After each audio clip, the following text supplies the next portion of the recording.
Hello friends, so welcome back to my channel. तो आज हम स्टार्ट करने वाले हैं इंग्लिश स्पीकिंग का लेसन नंबर 5। इसमें हम सीखेंगे फ्यूचर टेंस। फ्यूचर में देखेंगे यहाँ पे फ्यूचर इंडेफिनिट टेंस।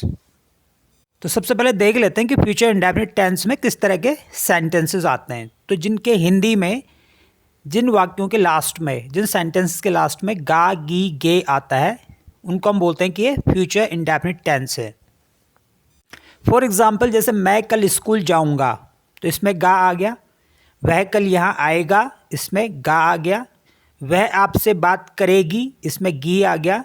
वे पिकनिक पर जाएंगे, इसमें गे आ गया। तो गा गी गे से ख़त्म होने वाले सारे सेंटेंसेस को बोलते हैं कि ये फ्यूचर इंडेफिनिट टेंस के सेंटेंसेस हैं। अब हम देख लेते हैं कि इसमें किस सब्जेक्ट प्रोनाउन के साथ कौन सी हेल्पिंग वर्ब आती है।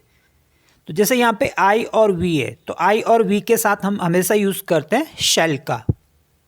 और बाकी जितने भी रेस्ट ऑफ द जितने भी एक्शन जितने भी सब्जेक्ट्स हैं हमारे, यू वी ही शी, चाहे वो सिंगुलर हो चाहे प्लूरल, उनके सब के साथ हम यूज़ करते हैं विल। तो सबसे पहले हम देख लेते हैं अफर्मेटिव सेंटेंसेस क्या होते हैं। तो अफर्मेटिव सेंटेंसेस मैंने ऑलरेडी बता रखा है आपको, जो पॉजिटिव सेंस देते हैं, है ना। जैसे मैं ये काम करूँगा, तो इस तरह के सेंटेंसेस होते हैं अफर्मेटिव में। तो इसमें सबसे पहले हम लगाते हैं सब्जेक्ट, फिर शैल और विल लगाएंगे, और फिर उसके बाद हम लगाएंगे एक्शन की फर्स्ट फॉर्म। जैसे एक एग्जांपल है कि मैं आपको सिखाऊंगा, है ना।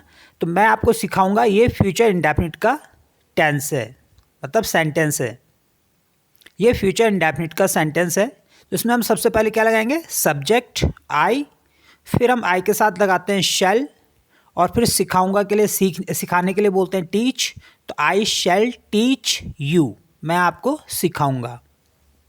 तो आई शैल टीच यू। हम कल आपसे मिलेंगे, तो हम के लिए लगाएंगे वी, और वी के साथ भी लगाते हैं हम शैल। तो we shall meet you tomorrow, हम कल आपसे मिलेंगे। अब यहाँ पे जरा देख लेते हैं शॉर्ट फॉर्म। जैसे आई शैल है, तो आई शैल को शॉर्ट में लिखते हैं आई एपोस्ट्रोफी डबल एल, और इसको पढ़ते हैं आइल, आइल। वी शैल को वी और एपोस्ट्रोफी डबल एल, और इसको पढ़ते हैं विल। ऐसी दे विल अगर हम बोलेंगे, तो दे विल को शॉर्ट में बोलते हैं देल। ही विल को शॉर्ट में बोलेंगे हील। तो ये सबको शॉर्ट में हम एक ही तरह से बोलते हैं। तो स्पोकन इंग्लिश में आई के साथ हम विल का यूज़ भी कर सकते हैं, वी के साथ भी हम विल का यूज़ कर सकते हैं, क्योंकि शॉर्ट फॉर्म तो इनकी एक ही जैसी है। तो स्पोकन इंग्लिश में शैल का यूज़ कम करते हैं और विल का यूज़ ज़्यादा करते हैं। तो जैसे यहाँ पे कुछ वर्ड्स दिए हुए हैं, और इनकी हम थोड़ी सी प्रैक्टिस कर लेते हैं। और शैल और विल का जो शॉर्ट फॉर्म होता है वो इल करके बोलते हैं, है ना। तो पहला जैसे वर्ड है यहाँ पे हमारे पास परसुएड हिम। परसुएड का मतलब होता है किसी को मनाना, है ना। तो जैसे मैं उसको मनाऊंगा, तो आई शैल परसुएड हिम, और आई शैल को शॉर्ट में बोल देते हैं आइल। तो आइल परसुएड हिम। सेकंड हमारे पास यहाँ पे एक्शन है टॉक टू यू लेटर, है ना। लेटर मतलब बाद में, जैसे मैं आपसे बाद में बात करूँगा, तो हम आपसे बाद में बात करेंगे, तो we'll talk to you later. We shall को हमने शॉर्ट बना दिया, तो विल बोल दिया, will talk to you later. Next word है हमारे पास कॉल या ring you up. Call up करना मतलब किसी को फ़ोन करना, तो किसी को फ़ोन करने के लिए बोलते हैं कॉल समबडी अप या रिंग समवन अप। जैसे वे आपको फ़ोन करेंगे, तो they'll ring you up. Next word है हमारे पास come afterwards. Afterwards होता है बाद में। तो जैसे लोग बाद में आएंगे, तो people will come afterwards. Next word है लीव एट 6 o'clock। जैसे वह 6 बजे जाएगा, तो he'll leave at 6 o'clock। He will करके नहीं पढ़ेंगे इसको, he'll leave at 6 o'clock। Next word है डू समथिंग फॉर यू। जैसे वो आपके लिए कुछ करेगी, तो शील डू समथिंग फॉर यू। इसके बाद देख लेते हैं हम इंटेरोगेटिव क्वेश्चंस, जैसे यस नो वाले क्वेश्चन कैसे बनाते हैं। मैंने आपको ऑलरेडी बता ही रखा है कि जब हम क्या स्टार्टिंग में लगाते हैं, उसके लिए हम हेल्पिंग वर्ब लगाते हैं। तो सबसे पहले हम लगाएंगे हेल्पिंग वर्ब, फिर सब्जेक्ट, और फिर एक्शन की फर्स्ट फॉर्म। तो सबसे पहले हम क्या करेंगे, विल और शैल को पहले लगाएंगे, फिर सब्जेक्ट लगा देंगे इनके हिसाब से, और फिर एक्शन की फर्स्ट फॉर्म, वर्ब की फर्स्ट फॉर्म लगाएंगे।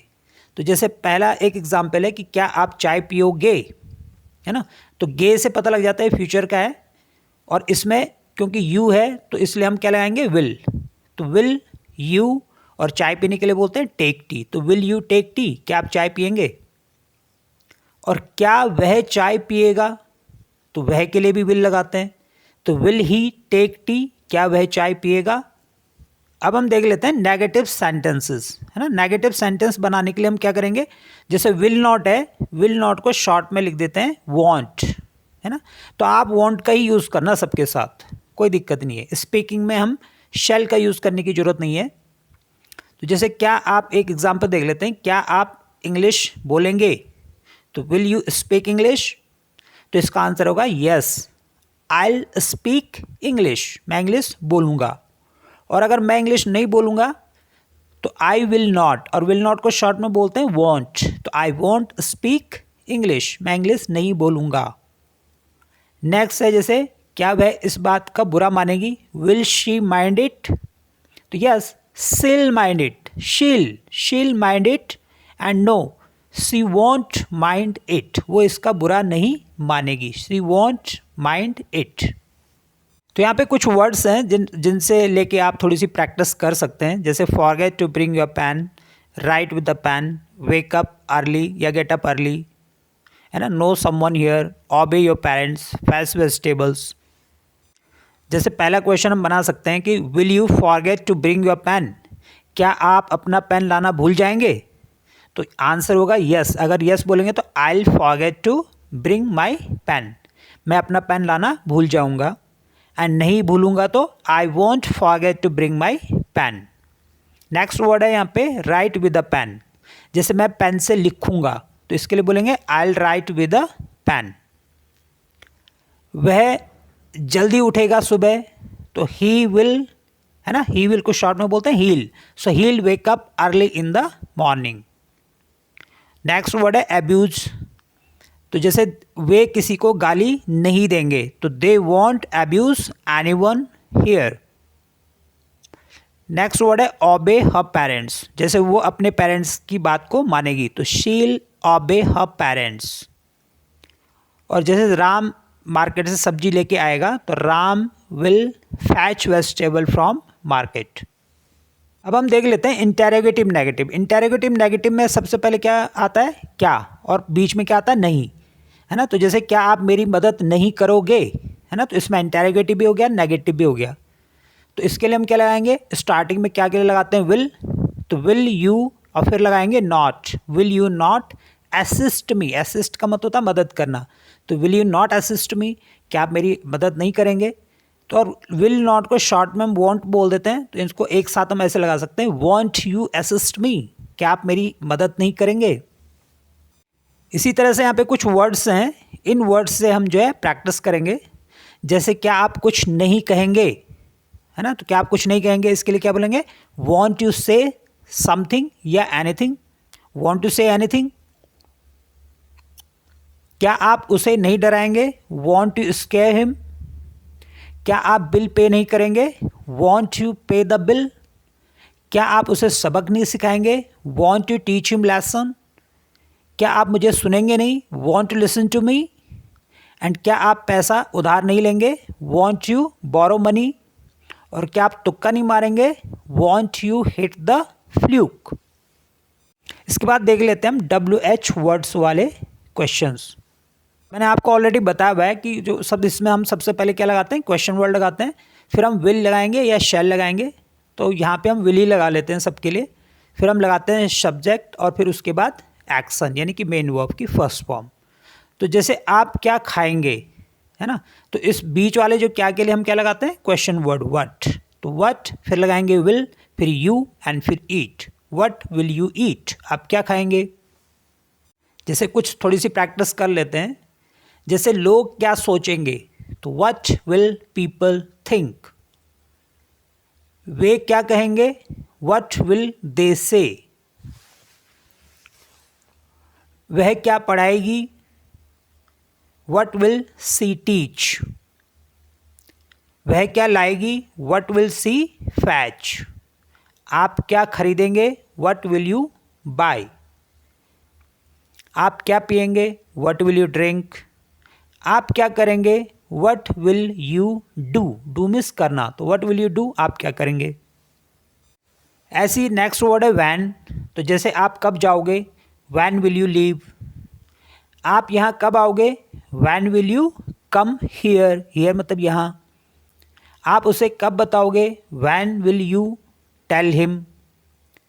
वह यहाँ कब पहुँचेगा, when will he reach here. Next question word है वाई, जैसे आप उसे क्यों मारेंगे, why will you beat him. आप वहाँ क्यों जाएंगे, why will you go there. आप मुझसे क्यों पूछेंगे, why will you ask me. आप उसे सब कुछ क्यों बताएंगे, Y will you tell him everything. आप उन्हें गाली क्यों देंगे, why will you abuse them. आप ध्यान क्यों देंगे, why will you pay attention. Next question word है वेयर, जैसे आप कहाँ जाएंगे, वेयर विल यू गो। आप कहाँ से आएंगे, where will you come from. वह कहाँ रहेगा, वेयर विल ही लिव। और वह कहाँ स्टे करेगा, वेयर विल ही स्टे। या आप उससे कहाँ मिलोगे, where will you see him. Next question word है हमारे पास हु मतलब कौन। जैसे यहाँ कौन आएगा, है ना, तो इसके लिए हम सबसे पहले क्या लगाएंगे, हु, फिर लगाएंगे विल, और फिर उसके बाद एक्शन लगाएंगे, है ना। ये थोड़ा सा डिफरेंट होता है। जैसे वहाँ कौन जाएगा, हु विल गो देयर। यहाँ कौन आएगा, हु विल कम हियर। आपको सब कुछ कौन बताएगा, तो who will tell you everything. उसकी मदद कौन करेगा, हु विल हेल्प हिम। उसे कौन लाएगा, हु विल ब्रिंग इट। इसे कौन लाएगा, है ना। बिल पे कौन करेगा, who will pay the bill. और बिल्ली के गले में घंटी कौन बांधेगा, who will bell the cat. तो बेल द कैट का मतलब होता है एक तरह से खतरा मोल लेना, है ना। बेल द कैट मीन्स खतरा मोल लेना। तो who will bell the cat, बिल्ली के गले में घंटी कौन बांधेगा। नेक्स्ट क्वेश्चन वर्ड है हाउ, जैसे आप कैसा फील करेंगे, हाउ विल यू फील। आप ये काम कैसे करेंगे, how will you do it. आप यहाँ कैसे पहुँचेंगे, how will you reach here. अब इसके बाद देख लेते हैं हम इट से बनने वाले सेंटेंस, है ना। जैसे हर वीडियो में मैं आपको बता रहा हूँ कि इट से भी बस सेंटेंस बनता है, जैसे हैपन से बनता है। इट हैपन्स मतलब यह होता है। तो क्या यह होगा, तो हम सबसे पहले क्या लगाएंगे, विल, फिर इट और फिर हैपन। विल इट हैपन, क्या ये होगा, तो यस इट विल हैपन, यह होगा। और यह नहीं होगा, इट वॉन्ट हैपन, यह नहीं होगा। और यह कभी नहीं होगा दोबारा, तो it will never happen again.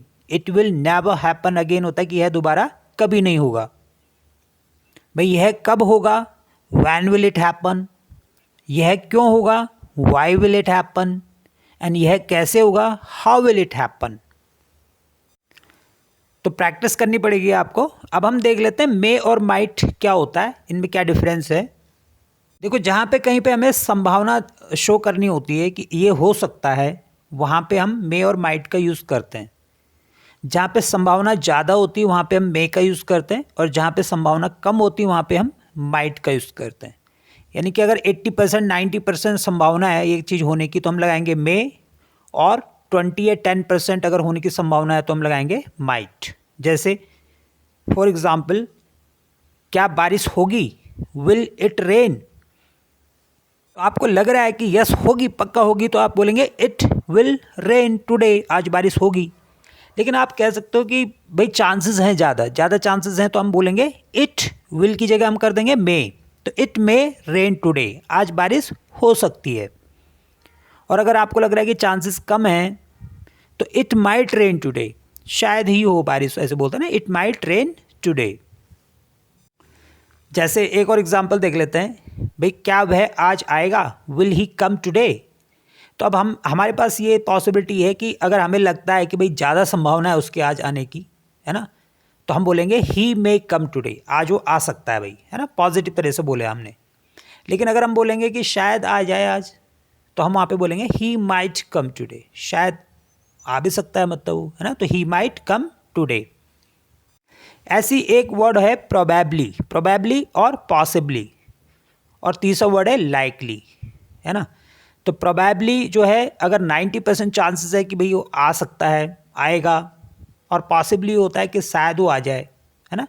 इसी तरह से लाइकली होता है, लाइकली का मतलब होता है कि उसके आने की संभावना ज़्यादा है। तो जैसे he will she come today, क्या वो आज आएगी, तो इसमें हम ऐसे बोलेंगे she will probably come today. संभावना है, ज़्यादा संभावना ये है कि वो आज आएगी, तो she will probably come today. अगर हम थोड़ी संभावना इसमें कम कर दें तो हम बोलेंगे she will possibly come today. मतलब पॉसिबली मतलब पॉसिबल है कि आज आ जाए, जरूरी नहीं है वैसे। तो she will possibly come today. जैसे it may possibly rain today, शायद हो जाए, जैसे माइट का यूज़ करते हैं ना हम, तो शायद बारिश हो जाए आज। और अगर मैं बोलूँगा कि ज़्यादा संभावना है तो बोलेंगे it will probably rain today. आज संभावना ज़्यादा है बारिश होने की, तो it will probably rain today. या फिर हम ऐसे बोल सकते हैं कि it is likely to rain today, आज बारिश होने की संभावना है, काफ़ी ज़्यादा है, तो it is likely to rain today. अब एक और देख लेते हैं मे बी या परहैप्स, है ना। मे बी का मतलब होता है शायद, और परहैप्स का मतलब भी होता है शायद। जैसे विल सी कम टुडे, क्या वो आज आएगी। तो अब स्टार्टिंग में हम इसको लगा देते हैं दोनों को, है ना। तो हम ऐसे लगा देते हैं जैसे मे बी मतलब शायद, शी विल कम टुडे, बाकी सेंटेंस एज इट इज़ रख देंगे। मे बी मतलब शायद वह आज आएगी, तो maybe she will come today. या फिर हम ऐसे बोल सकते हैं perhaps she will come today, शायद वो कल आएगी या आज आएगी। तो इसके लिए प्रैक्टिस की ज़रूरत पड़ती है। आप प्रैक्टिस करेंगे, जितना ज़्यादा प्रैक्टिस करेंगे आपकी इंग्लिश उतनी ज़्यादा अच्छी होती चली जाएगी। So practice makes a man perfect. तो इसलिए यहाँ पे थोड़ी सी ये एक्सरसाइज है, इसको भी आप करें। और इस वीडियो में इतना ही, फिर मिलते हैं नेक्स्ट वीडियो में। So thanks for watching this video.